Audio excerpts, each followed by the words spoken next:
Hello guys, welcome to our online classes. आज हम बात करेंगे यूनिट 4 गवर्नमेंट बजट के बारे में। गवर्नमेंट बजट का मतलब क्या होता है? गवर्नमेंट बजट का मतलब होता है सारे annual financial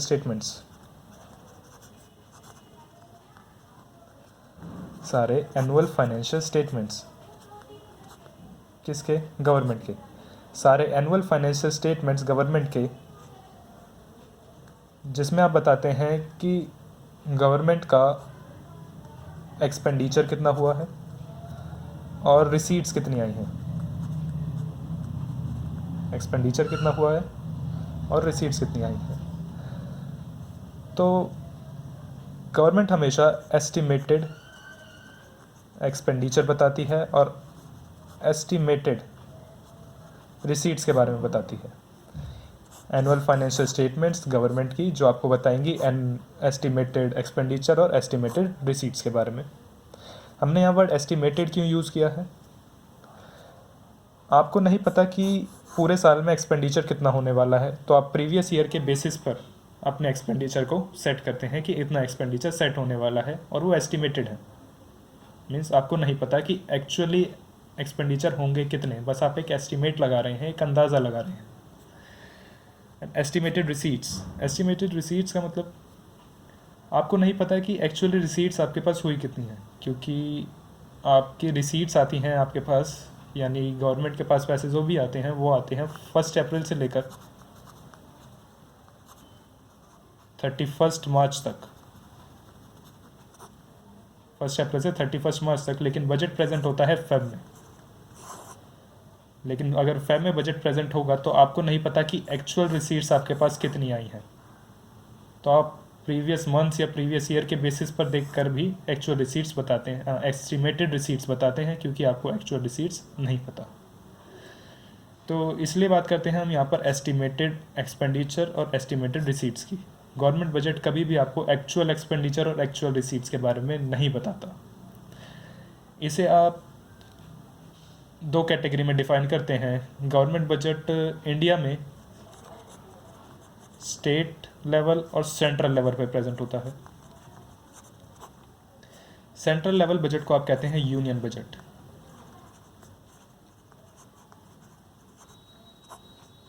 central level budget को आप कहते हैं union budget, state level budget को आप कहते हैं स्टेट बजट।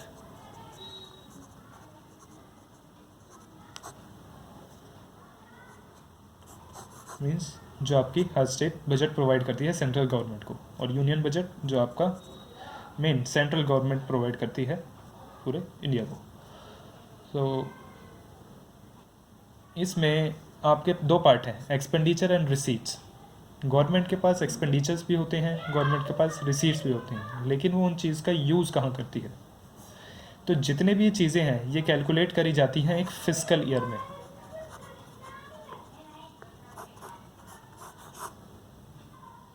फिस्कल ईयर मतलब आपका फाइनेंशियल ईयर। फिस्कल ईयर मतलब आपका फाइनेंशियल ईयर। फाइनेंशियल ईयर आपका स्टार्ट होता है 1 अप्रैल से लेकर 31 मार्च तक। तो इसके बाद हम पढ़ते हैं ऑब्जेक्टिव्स के बारे में, कि बजट सेट करने के पीछे गवर्नमेंट का ऑब्जेक्टिव होता क्या है। मेनली गवर्नमेंट बजट सेट करती ही क्यों है, या फिर क्या रीज़न है। तो सबसे पहला रीज़न आता है आपका इकोनॉमिक ग्रोथ।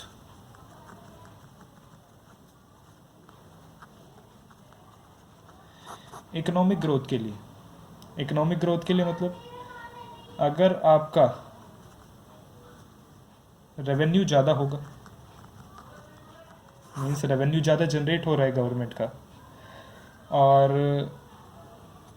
गवर्नमेंट उसी रेवेन्यू से एक्सपेंडिचर भी कर रही है, मीन्स एक्सपेंडिचर भी ज़्यादा होगा अगर रेवेन्यू ज़्यादा होगा। तो अगर एक्सपेंडिचर गवर्नमेंट ज़्यादा कर रही है तो इसका मतलब है कि एक्सपेंडिचर वो करेगी क्यों?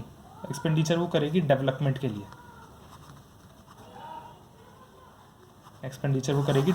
लिए। क्योंकि गवर्नमेंट एक नॉन प्रॉफिट ऑर्गेनाइजेशन है। गवर्नमेंट एक एनपीओ है, नॉन प्रॉफिट ऑर्गेनाइजेशन है या नॉट फॉर प्रॉफिट ऑर्गेनाइजेशन है, वो कभी भी प्रॉफिट मोटिव्स के लिए नहीं सोचती, कभी भी वो प्रॉफिट मोटिव्स के लिए नहीं सोचती। तो इसलिए वो नॉन प्रॉफिट ऑर्गेनाइजेशन की तरह अपने अकाउंट्स मेंटेन करती है, यानी वो प्रॉफिट्स और लॉसेस नहीं दिखाती, वो हमेशा सरप्लस और डेफिसिट दिखाती है। ओके, वो हमेशा पब्लिक के वेलफेयर के लिए काम करती है। तो गवर्नमेंट एक नॉन प्रॉफिट ऑर्गेनाइजेशन है, तो जितना भी वो रेवेन्यू अर्न करेगी, उसका एक्सपेंडिचर करेगी वो डेवलपमेंट प्रोसेस के लिए, मीन्स इकोनॉमी की डेवलपमेंट के लिए। अगर आपको अपनी इकॉनमी को ग्रो करना है तो सबसे पहली चीज़ आप स्टैंडर्ड ऑफ लिविंग बढ़ाइए अपने नेशन का या फिर अपनी इकॉनमी का। अगर स्टैंडर्ड ऑफ लिविंग बढ़ा, उसके साथ साथ आपको बढ़ानी पड़ेगी per capita GDP, means purchasing power बढ़ानी पड़ेगी लोगों की। अगर आपने पर कैपिटा जीडीपी बढ़ाई और स्टैंडर्ड ऑफ लिविंग बढ़ा दिया तो लोगों के पास एक अच्छा लेवल का खाना पीने का या फिर अच्छे लेवल के रहने के लिए, स्टैंडर्ड ऑफ लिविंग बढ़ाना मतलब वो एक अच्छे लेवल पर स्टे कर पाएंगे सोसाइटी में, यानी उनका कुछ स्टेटस होगा सोसाइटी में। तो अगर आपको इकोनॉमिक ग्रोथ को अचीव करना है तो आपको लोगों का स्टैंडर्ड ऑफ लिविंग भी बढ़ाना पड़ेगा, प्लस पर कैपिटा जीडीपी भी बढ़ानी पड़ेगी। और पर कैपिटा जीडीपी आपको रियल टर्म्स में बढ़ानी पड़ेगी, नॉमिनल टर्म्स में नहीं। रियल टर्म्स आपका वेलफेयर डिनोट करता है, तो वेलफेयर के लिए आपको फंड्स चाहिए। तो गवर्नमेंट बजट का पहला मोटिव है या ऑब्जेक्टिव है इकोनॉमिक ग्रोथ। इकोनॉमिक ग्रोथ के लिए डेवलपमेंट करनी पड़ेगी, डेवलपमेंट के लिए आपको स्टैंडर्ड ऑफ लिविंग इंक्रीज़ करना पड़ेगा, plus real per capita GDP increase करनी पड़ेगी, जिससे कि वेलफेयर इंक्रीज़ होगा और उनका जो इकोनॉमिक ग्रोथ है वो लॉन्ग टाइम तक सस्टेन करेगी। जो इकोनॉमिक ग्रोथ है वो लॉन्ग टाइम तक सस्टेन करेगी। जो सेकंड ऑब्जेक्टिव है आपका वो है रिडक्शन ऑफ पॉवर्टी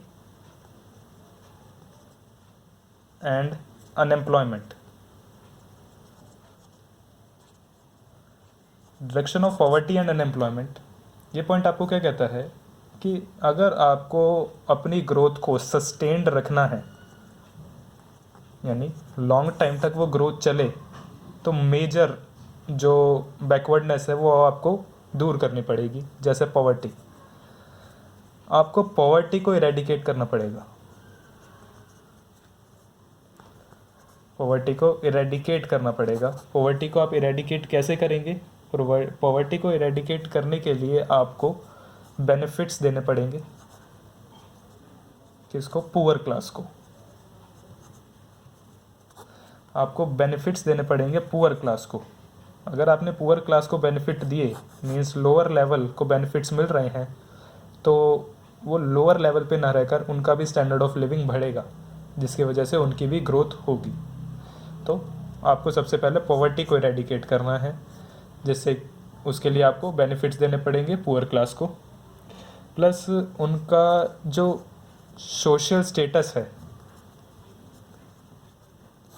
उसे आपको इंक्रीज़ करना पड़ेगा, जो कि इंक्रीज़ होगा उनकी पर कैपिटा जीडीपी बढ़ाकर। सोशल स्टेटस को आपको इंक्रीज़ करना पड़ेगा, जिसका कारण होगा पर कैपिटा जीडीपी को इंक्रीज़ करना। दूसरा जो इसमें बात आती है वो आती है अनएम्प्लॉयमेंट की।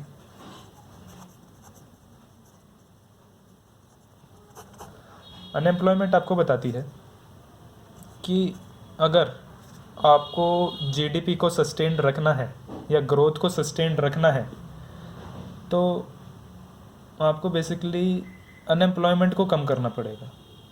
क्यों कम करना पड़ेगा? क्योंकि जब तक आपके इकॉनमी में अनएम्प्लॉयमेंट रहेगी, आपके जो आउटपुट है वो इंक्रीज़ नहीं हो पाएगी। मीन्स एक इंक्रीजिंग रेट से इंक्रीज़ नहीं हो पाएगी अगर अनएम्प्लॉयमेंट ज़्यादा है तो। अगर आपको अनएम्प्लॉयमेंट कम करनी है तो आपको एम्प्लॉयमेंट अपॉर्चुनिटीज़ प्रोवाइड करानी पड़ेंगी।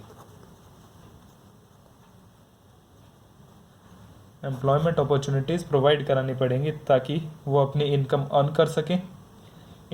कर सकें प्लस आपके जो पर कैपिटा आउटपुट है वो भी इंक्रीज़ हो, मीन्स कंट्री में आउटपुट भी इंक्रीज़ हो, प्लस आउटपुट इंक्रीज़ होने के साथ साथ उनकी सारी नीड्स भी फुलफ़िल हों।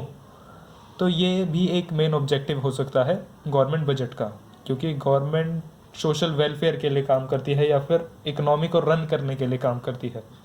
तो इकोनॉमी को रन करने में उन्हें पॉवर्टी भी रिड्यूस करनी पड़ेगी प्लस अनएम्प्लॉयमेंट भी रिड्यूस करनी पड़ेगी। थर्ड पॉइंट जो आता है हमारा वो है reduction of inequality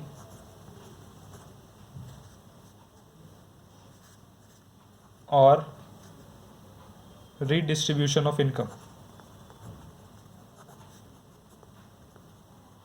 reduction of inequality और रीडिस्ट्रीब्यूशन ऑफ इनकम, ये पॉइंट आपको क्या कहता है कि अगर आपको इनइक्वालिटी कम करनी है on the basis of income level,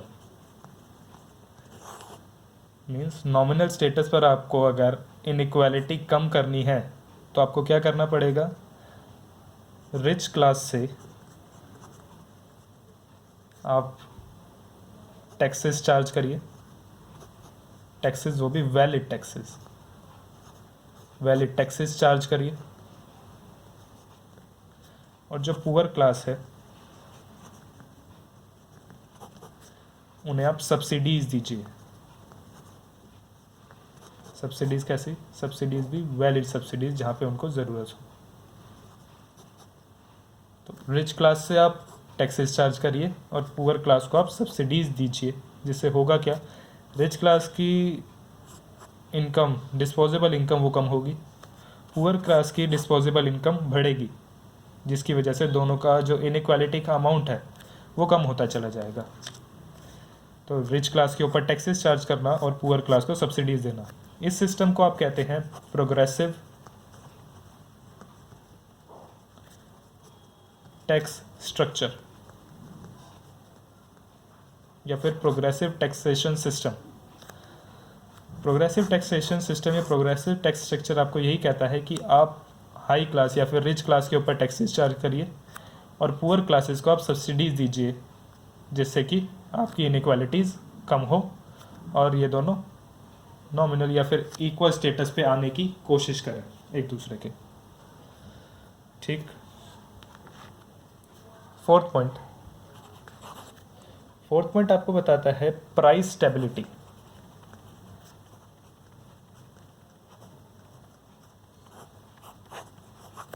price stability का मतलब होता है मार्केट में दो तरह की कंडीशंस हो सकती है, एक इन्फ्लेशन, एक डिफ्लेशन। इन्फ्लेशन और डिफ्लेशन, अगर मार्केट में इन्फ्लेशन है, मीन्स मार्केट में चीज़ों के प्राइसेस बहुत ज़्यादा हैं, मतलब डिमांड बहुत ज़्यादा हो रही है, तो गवर्नमेंट को अपना एक्सपेंडिचर जो पब्लिक के ऊपर है वो कम कर देना चाहिए। जैसे सब्सिडीज़ कम कर देनी चाहिए। अगर वो सब्सिडीज़ कम कर देंगे, अगर वो अपनी सब्सिडीज़ कम कर देंगे या फिर एक्सपेंडिचर अपना कम कर देंगे पब्लिक के ऊपर, तो लोगों की डिस्पोजेबल इनकम कम हो जाएगी।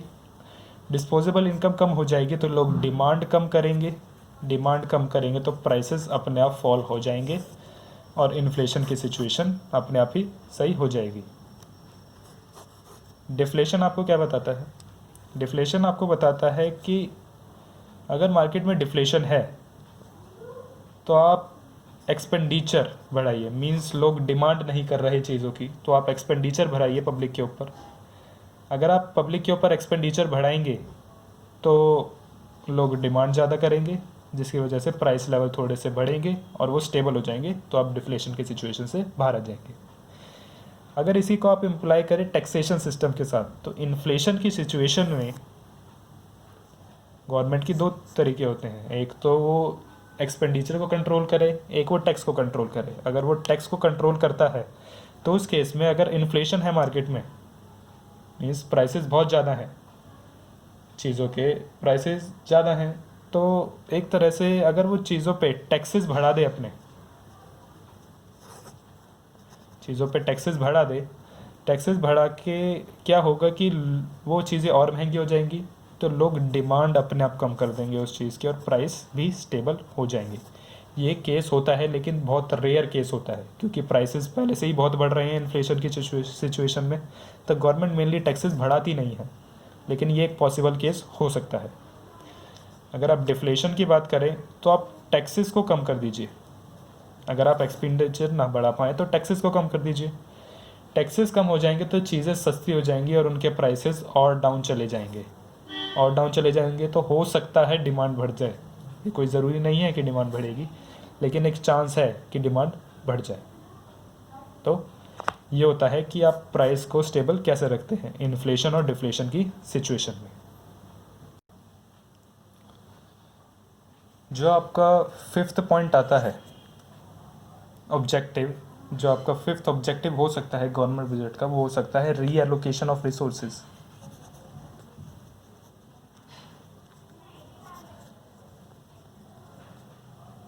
रीएलोकेशन ऑफ रिसोर्सेज आपको कहता है कि ये फेज दो पार्ट में डिवाइडेड है। क्या क्या? एक तो आप एक्सपेंडिचर करिए या फिर रिसोर्सेज वहाँ एलोकेट करिए, एलोकेशन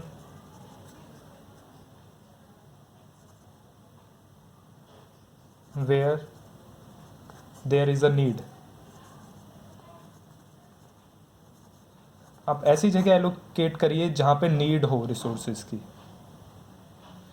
और आप अपने एक्सपेंडिचर्स को कम कर दीजिए जहाँ पर नीड नहीं है। एग्जांपल लेते हैं।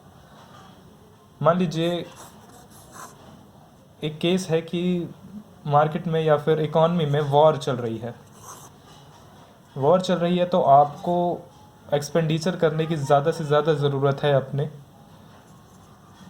वेपन्स पर, या फिर आपको सबसे ज़्यादा एक्सपेंडिचर करने की ज़रूरत है, लोकेशन अपने रिसोर्सेज लगाने की ज़रूरत है वेपन सिस्टम पर या फिर डिफेंस सिस्टम पर, और प्लस फूड पर। ये तो चीज़ें मोस्ट इम्पॉर्टेंट है इकॉनमी में उस टाइम पर। और जो सबसे इम्पॉर्टेंट चीज़ नहीं है वो है आपका कंस्ट्रक्शन वर्क। वो है आपका कंस्ट्रक्शन वर्क। मान लीजिए वॉर चल रही है, वॉर के टाइम पर आपको सबसे ज़्यादा नीड होगी वेपन्स की और फूड की, लेकिन अगर आप उस टाइम पे कंस्ट्रक्शन कर रहे हैं तो वो एक इलॉजिकल चीज़ है, क्योंकि उसकी तो अभी नीड ही नहीं है। तो रीएलोकेशन ऑफ रिसोर्सेज आपको बताता है कि आप गवर्नमेंट को अपना एक्सपेंडिचर कम कर देना चाहिए जहाँ पे ज़रूरत नहीं है। जैसे वॉर के टाइम में कंस्ट्रक्शन की ज़्यादा ज़रूरत नहीं है तो अपना एक्सपेंडिचर वहाँ पर कम कर दीजिए, और जहाँ पे ज़्यादा ज़रूरत है वहाँ पर अपना एक्सपेंडिचर बढ़ा दीजिए। मीन्स वेपन्स और फूड में अपना एक्सपेंडिचर बढ़ा दीजिए। अगर हम नॉर्मल सिनेरियो देखें तो रीएलोकेशन ऑफ रिसोर्सेज की ज़रूरत है आपको रूरल एरियाज़ में, जो कि अभी ढंग से डेवलप्ड नहीं है, बैकवर्ड एरियाज़।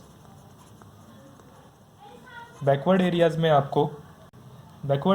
में आपको ज़रूरत है कि आप इलेक्ट्रिफिकेशन करें।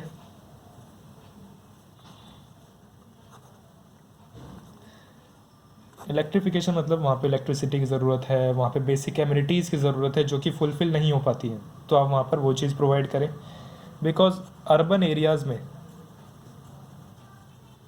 सारी बेसिक चीज़ें आपको अवेलेबल हैं,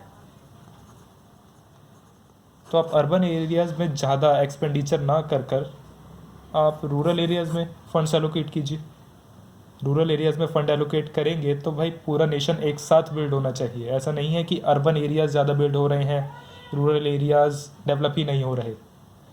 तो आपको पूरे नेशन को एक साथ डेवलप करना है, तो आप रूरल एरियाज़ में अपने फंड्स एलोकेट कीजिए इंस्टेड ऑफ ज़्यादा फंड एलोकेट करने के चक्कर में अर्बन एरियाज़ में, क्योंकि अर्बन एरियाज़ में तो फंड एलोकेट होंगे ही। जो सबसे ज़्यादा नीड है इकॉनमी की वो है रूरल एरियाज़, वो भी डेवलप होने चाहिए। तो इस प्रोसेस को आप कहते हैं बैलेंस्ड रीजनल ग्रोथ। आपकी ग्रोथ बैलेंस्ड होनी चाहिए, चाहे वो रीजन कोई भी हो, रूरल हो या अर्बन हो, आपकी ग्रोथ बैलेंस्ड होनी चाहिए। तो बेनिफिट्स पूरी सोसाइटी को मिलना चाहिए या फिर सारे सेक्शन को मिलना चाहिए। तो इस प्रोसेस के लिए यूज़ करते हैं अब रीएलोकेशन ऑफ रिसोर्सेज। जहाँ ज़्यादा ज़रूरत है वहाँ पर रिसोर्सेज एलोकेट कीजिए, जहाँ कम ज़रूरत है वहाँ पर रिसोर्सेज कम एलोकेट कीजिए, एक्सेस एक्सपेंडिचर मत कीजिए। लास्ट पॉइंट जो हमारा आता है वो आता है public sector enterprises.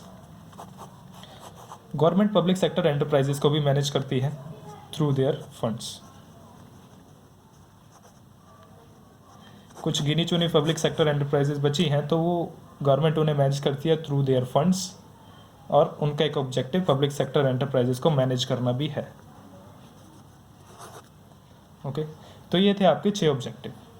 Hope you like this video. Thank you very much.